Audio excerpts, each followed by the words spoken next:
Hello, good morning class. तो कैसे हैं आप सब? आई होप आप सब बहुत अच्छे होंगे एंड आप सभी को नवरात्रि की ढेर सारी शुभकामनाएं।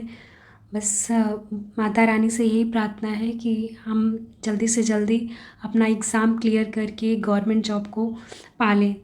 तो आज हम आगे चलते हैं। कल हमने जिन प्याजे का पूरा थ्योरी पढ़ लिया था, क्या क्या होना है। अगर आपने वो क्लास नहीं देखी है तो आप क्लास पहले वो वाला जाके ज़रूर देख लीजिएगा। तो जिन प्याजे ने क्या बताया था, जिन प्याजे ने हमारा बताया था कॉग्निटिव डेवलपमेंट के बारे में। और ये कोहलबर्ग किसके बारे में बताते हैं? कोहलबर्ग बताते हैं नैतिक सिद्धांत अर्थात मोरल डेवलपमेंट के बारे में। तो आज हम कोहलबर्ग का पढ़ेंगे जो कि मोरल डेवलपमेंट के बारे में बताते हैं। तो गाइस हम ये पॉइंट देखते हैं। ये ये कौन थे? ये एक यूएसए साइंटिस्ट थे।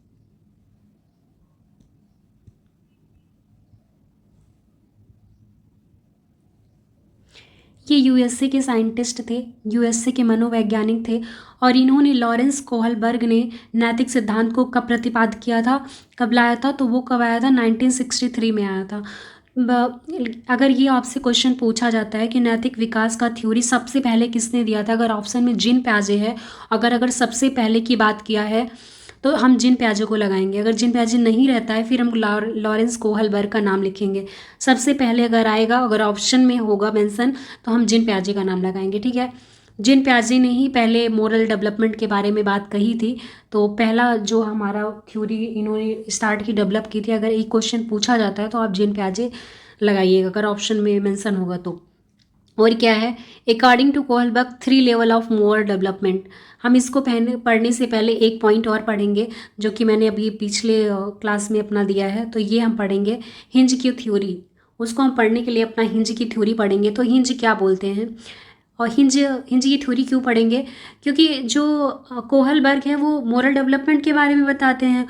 और इसी नैतिकता अर्थात मोरालिटी को प्रूव करने के लिए उन्होंने हिंज की स्टोरी बताई। तो हम इस हिंज की स्टोरी को बताते हैं। मैंने शॉर्ट में स्टोरी लिख दी है। तो हिंज की पत्नी थी, एक हिंज लड़का था या आदमी था, जो भी बोलिए। तो उसकी पत्नी थी, उसकी पत्नी की तबीयत बहुत ख़राब हुई। तो डॉक्टर ने क्या बताया? डॉक्टर ने बताया कि एक ही ऐसी दवा है जिससे उसकी वाइफ की जान बच सकती है। और ख़ास बात क्या थी कि वो जो मेडिसिन था, वो मेडिसिन एक आविष्कारक के पास थी, एक ही आदमी के पास थी जिसने इसका आविष्कार किया था। उसी के पास ये मेडिसिन थी। तो हिंज के पास क्या था कि हिंज के पास ज़्यादा पैसा नहीं था। जो ज़्यादा पैसा उसके पास नहीं था हिंज के पास, तो वो जितना भी पैसा उसके पास था हिंज के पास, वो उस आदमी के पास ले जाके पहुंचा जिसके पास दवा थी। उस आदमी के पास लेके अपना पहुंचा। तो उसने क्या कहा? तो उसने कहा कि मैं इतने कम पैसे में, अपनी इतनी मेहनत करके मैंने ये दवा बनाई है, तो इतने कम पैसे में मैं ये दवा आपको नहीं दे सकता हूँ। तो हिंज के दिमाग में क्या आता है? अब हिंज को तो ज़रूरत है क्योंकि डॉक्टर ने सीधे बोल दिया है कि एक ही ऐसी दवा है, एक ही दवा से उसकी जान बच सकती है, उसकी वाइफ की जान बच सकती है एक ही दवा से। और वो दवा उस आदमी के पास थी। तो हिंज के मन में एक बात आती है कि दवा को चोरी कर लिया जाए। तो उसने क्या किया? दवा को चोरी करके ले आया और उसकी पत्नी की तबीयत ठीक हो गई। ठीक है, तो यहाँ आपके मन में कई क्वेश्चन उठ रहा होगा कि एक तो क्वेश्चन ये होगा कि हिंज ने चोरी करके अच्छा किया, हिंज ने चोरी करके अच्छा किया। और एक क्वेश्चन ये भी उठ रहा होगा कि हिंज ने चोरी करके गलत किया, क्योंकि चोरी नहीं करना चाहिए, ये असंगत है। और जो पहला तर्क है वो होगा चोरी किया, ठीक है, क्योंकि उसकी वाइफ की जान बच गई। तो 2 पॉइंट है। तो इसमें मोरालिटी में क्या हुआ कि जो भी पॉइंट बने तो उसके अकॉर्डिंग इसके अकॉर्डिंग कोहलबर्ग ने क्या किया कि इनको अपने लेवल्स को 3 भागों में बांट दिया। पहले हम कुछ पॉइंट्स का मतलब समझ लेते हैं। जैसे मोरल डेल्मा क्या होता है? मोरल डेल्मा, जैसे हिंज दुविधा में था कि वह क्या करे, चोरी करे कि ना करे। अगर चोरी करेगा तो पुलिस उसे पकड़ के ले जाएगी, और अगर नहीं करेगा तो उसकी बीवी मर जाएगी।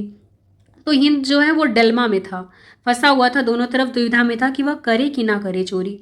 और मोरल रीजनिंग का क्या मतलब है? रीजनिंग का ये मतलब है कि सही और गलत के बारे में डिसीजन लेने में सफर समर्थ क्या दैट मीन्स कहने का ये मतलब है कि हिंज ने सोच लिया कि उसे चोरी करना है क्योंकि उसकी वाइफ की तबीयत उसी से ठीक होगी और उसके पास उतने पैसे उस टाइम थे नहीं, तो उसने डिसीजन ले लिया।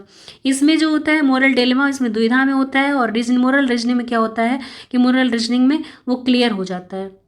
ठीक है, तो एक बार फिर क्या हुआ, ये एक पॉइंट समझते हैं हम। कोहलबर्ग के जो सिद्धांत की आलोचना हुई, और आलोचना किसने किया? आलोचना किया कैरोल गिलिगन ने।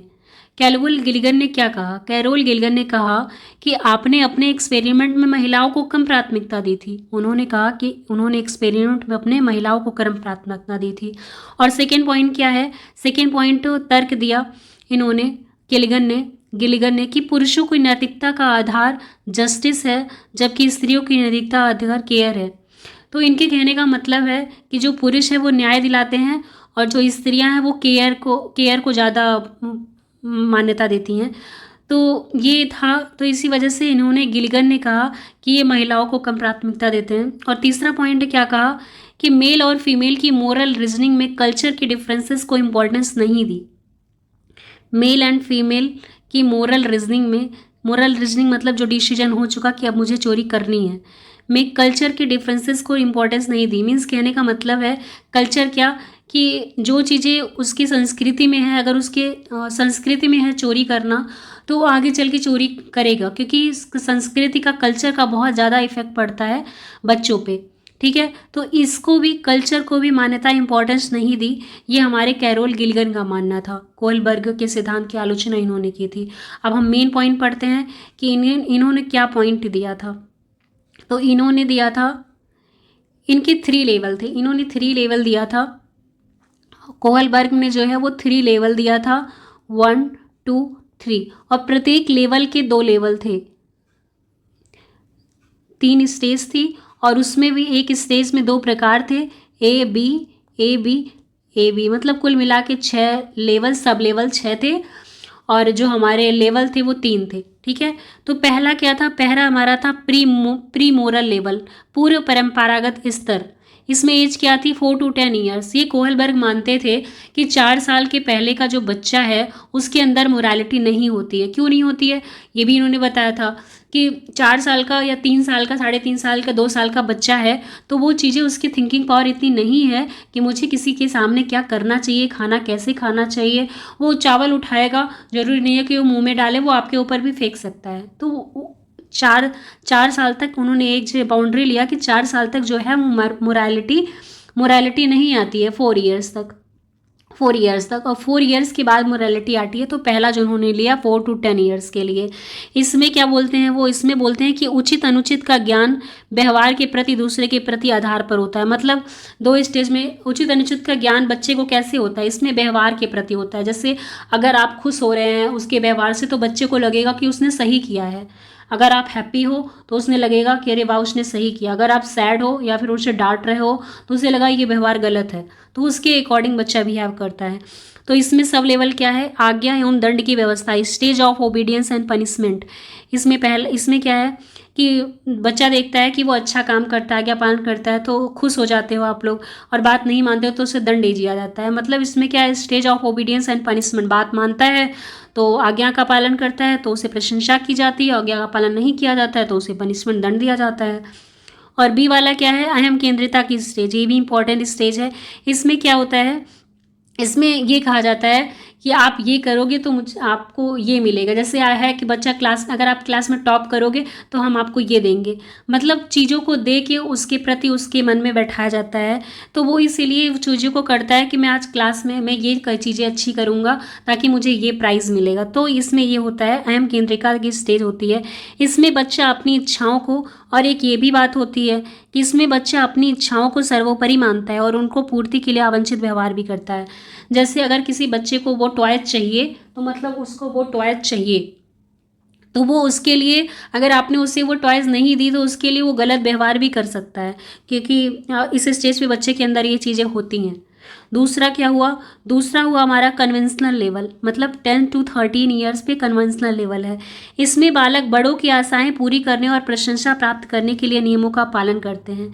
इसमें क्या होता है कि समाज के नियमों का पालन करता है। जैसे रेड लाइट है, जैसे क्रॉसिंग है, मान लिया क्रॉसिंग है, तो बच्चे को समाज ने बताया कि क्रॉसिंग है तो नहीं पार करना चाहिए, तो बच्चा इस क्रॉसिंग को पार करके नहीं जाएगा। जब तक ये क्रॉसिंग ऊपर उठ नहीं जाएगी तब तक इसको पार करके नहीं जाएगा, क्रॉसिंग है अगर तो। और दूसरा एग्जांपल ले लेते हैं कि अगर रेड लाइट जल रही है, रेड लाइट स्टेशन पे जल रही है, तो बच्चे को पता है कि रेड लाइट रुकने का संकेत देती है, तो बच्चा ना खुद रुक जाएगा, ना खुद पार करेगा और ना अगले को पार करने देगा। तो इसमें क्या है, इसमें है हमारा प्रशंसा की अवस्था, इसमें ये सब आता है। तो इसमें दो है, एक प्रशंसा की अवस्था, स्टेज ऑफ प्रेज है, जब समाज बच्चे के व्यवहार की प्रशंसा या बुराई करने लगता है। जब बच्चा कोई काम करता है और समाज में सब आ गया, समाज में परिवार आ गया, स्कूल आ गया, इन्वायरमेंट आ गया, सब कुछ आ गया, तो जब उसकी प्रशंसा करता है तो और बुराई करता है, जब उसकी प्रशंसा करता है तो उस हिसाब से वो व्यवहार करने लगता है कि प्रशंसा करने पर उचित व्यवहार है और अगर वो डांट रहे हैं तो अनुचित व्यवहार है, उस हिसाब से वो व्यवहार करने लगता है। ठीक है। और बी वाला क्या है, सामाजिक अनुरूपता, सोशल कन्फर्मिटी। इस स्टेज में क्या होता है, इस स्टेज में बच्चा लॉ एंड ऑर्डर को, ओरिएंटेशन को फॉलो करता है। दैट मीन्स अभी मैंने एग्जांपल बताया कि जैसे क्रॉसिंग है तो बच्चा उस क्रॉसिंग को नहीं पार करेगा, क्योंकि उसे बताया गया है कि जब तक क्रॉसिंग है तब तक उसे पार नहीं करना है। तो ना वो खुद क्रॉसिंग पार करेगा और बल्कि एडवाइस करेगा दूसरे को कि इसे क्रॉसिंग नहीं पार करना चाहिए, गंदी बात होती है। ठीक है। तो अगला 3 क्या है हमारा, तीसरा level of self accepted moral principles. इसमें क्या होता है, इसमें जो बच्चा होता है वो खुद की बातों को वैल्यू करता है, वो खुद की अपने विवेक और अंतरात्मा की आवाज़ों को सुनता है, ना कि समाज के। तो इसमें एज क्या होती है, इसमें एज 15 to 18 ईयर्स होती है। इसमें बच्चा अपने विवेक एवं अंतरात्मा की आवाज़ के आधार पर कार्य और व्यवहार की वांछनीयता निर्धारित करता है। बहुत कम लोग पहुँच पाते हैं इस व्यवहार पर। पहला क्या है, पहला सामाजिक सहमति की अवस्था, स्टेज ऑफ सोशल एग्रीमेंट। इसे आत्म कल्याण के साथ साथ परमार्थ की भावना जागृत हो जाती है। मतलब इसमें क्या कहता है, इसमें बच्चा खुद से डिसीजन लेता है, समाज के ऊपर डिपेंड होकर डिसीजन नहीं लेता है, खुद के ऊपर। कि जैसे क्रॉसिंग है, अगर कोई बच्चा वहाँ चला गया है तो वो उसे बचाने के लिए क्रॉसिंग को भी क्रॉस कर जाएगा, उसे बचाने के लिए। वो खुद की डिसीजन होती है, खुद का विवेक होता है। तो यहाँ सामाजिक सहमति की अवस्था हो गई। इस स्टेज में बच्चा ये समझता है कि समाज, समुदाय, सामाजिक संस्था व्यक्ति की भलाई के लिए स्थापित की गई है, हमें उनका सम्मान करना चाहिए। इस स्टेज में बच्चा ये भी समझता है कि जो सोशल एग्रीमेंट है उसे बनाया गया है तो हमें उसका सम्मान करना चाहिए। ठीक है। और दूसरा क्या है, दूसरा सब ऑर्डर, इसका सब स्टेज है स्टेज ऑफ रीजनिंग। ये लास्ट स्टेज है। इसमें व्यक्ति मोरल डेवलपमेंट के लिए सामाजिक मान्यताओं के अतिरिक्त व्यक्तिगत मान्यताएं भी डेवलप करने लगता है। जैसे समाज में जाति प्रथा की मान्यता है, अगर इस समाज में जाति प्रथा की मान्यता है, यदि कोई उसे उचित मानता है तो यह उसका अपना विवेक है, और यदि उसको कोई उचित नहीं मानता है तो उसको विरोध भी कर सकता है। ये अपना अपना व्यूज़ है, अपना अपना विवेक है, वो अपने विवेक के अनुसार कार्य करेगा इसमें। तो लास्ट स्टेज में तो मैंने यहाँ कंबाइन चीज़ें कर दी हैं, आप इसको भी देख सकते हो, ये बहुत ही इंपॉर्टेंट है। तो इसमें पहला क्या है, पहला लेवल है प्री कन्वेंशनल लेवल, और ये क्या है, ये बीच का लेवल है जो मैंने अभी मेंशन नहीं किया, तो आप यहाँ देख सकते हो, मैंने सेकंड वाला कन्वेंशनल लेवल। तो ये क्या है हमारा, ये हमारा कन्वेंशनल लेवल है, कन्वेंशनल लेवल। ठीक है। तो इसका फर्स्ट पार्ट, इसका सॉरी लेवल 1 है ये। तो लेवल 1 में क्या है, obedience and punishment orientation. B में क्या है, स्टेज ऑफ इगोसेंट्री, मतलब जैसे को तैसा। अगर बच्चे ने पेंसिल, मेरी स्कूल में बच्चा जा रहा है, 4 साल का बच्चा स्कूल तो जाएगा ही, अगर बच्चे ने मेरा रबड़ ले लिया, मेरा रबड़ लेके खुआ दिया कहीं, तो मुझे भी उसका रबड़ लेके खोना है। अगर पेंसिल तोड़ दी तो मुझे भी उसकी पेंसिल तोड़नी है। मतलब इसमें बच्चे का अंदर क्या होता है, हम केंद्रिता, कि जैसे को तैसा, जैसा उसने मेरे साथ किया है मैं भी उसके साथ वैसा ही करूँगा, जैसा का तैसा। किस में होता है, लेवल 1 के स्टेज 1, लेवल 1 के स्टेज 2 में। ठीक है। लेवल 2 में क्या होता है, लेवल 2 में गुड बॉय गुड गर्ल होता है, गोल्डन रूल का विचार आता है बच्चे के मन में कि मैं इसे ऐसे पालन कर लूँगा तो मुझे गुड बॉय गुड गर्ल बोला जाएगा।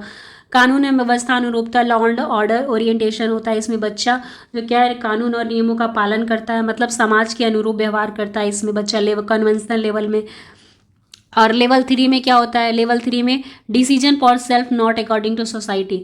इसमें सेल्फ के अकॉर्डिंग डिसीजन लिया जाता है, ना कि सोसाइटी के हिसाब से। तो पहला क्या है, सोशल कॉन्ट्रैक्ट ओरिएंटेशन। अगर बच्चे को वो चीज़ें सही नहीं लग रही हैं, अगर किसी की भलाई के लिए नियमों को तोड़ना हुआ तो बच्चा उस नियम को तोड़ देगा।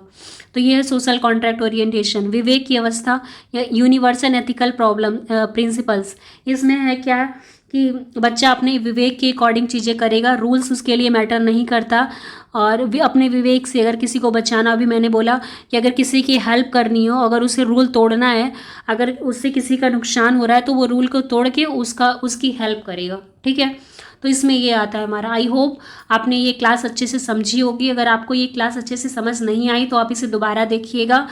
एंड क्लास अच्छी लगी हो तो प्लीज़ कमेंट बॉक्स में कमेंट करिएगा।